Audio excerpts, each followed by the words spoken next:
Çöllüğeden aktı yarım alın karar tavrımı.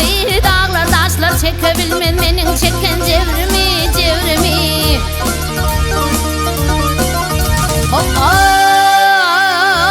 Eyfemden yüz vermen, kaçıp görmen doğru mu?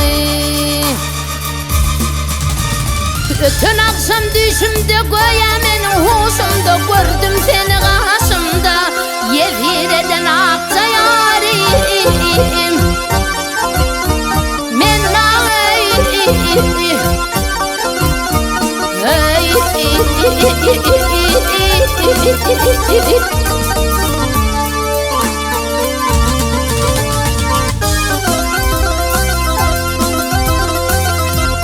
yol yörenli kervenler,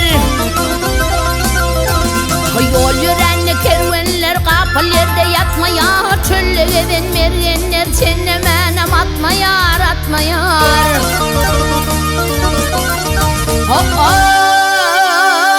Üstümdeki ağır günler men başımdan ötmeyer.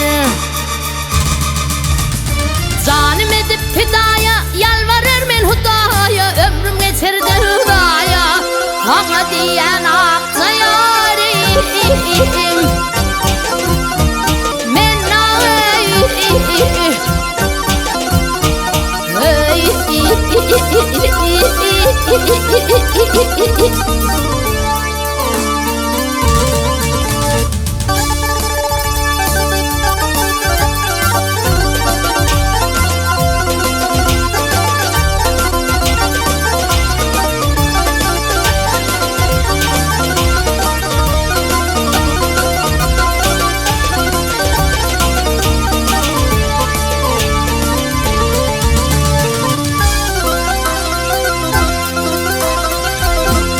bahar günü dağ başında,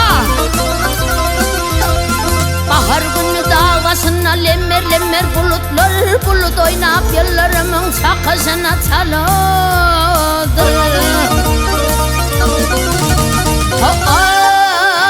Barcak bolsan aksa yarım menin yolum bilidir.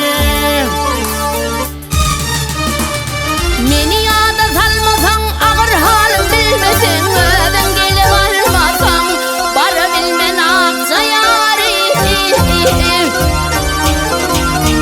men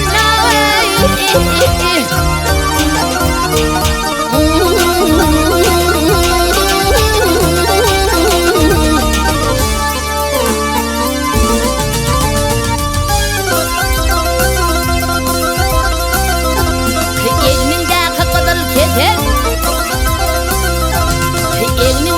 kızıl keten öngşünat yar göğe şapak hiç mecalim kalmadı yenim zamanı köpek.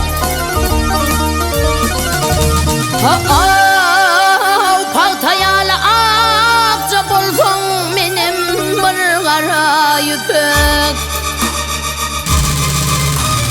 Gelikimiz koşulup yadılı hem tövülü, iki tar değini şelü yaşa şala